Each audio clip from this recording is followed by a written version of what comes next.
Hello! So, tara, bisitahin natin ang aming munting garden. So, makikita nyo dyan yung squash, alugbati, and dahon ng kamote.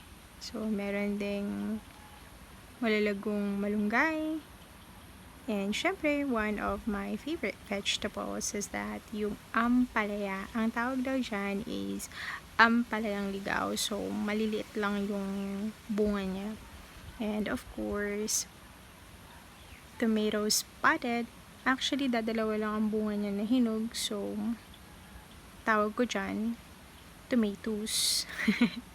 Kidding. So, meron ding papaya sa aming munting garden. So, ayan, makikita nyo nga yung papaya na hinog na siya sa puno. Oh, diba? So, please subscribe to our channel. Thank you.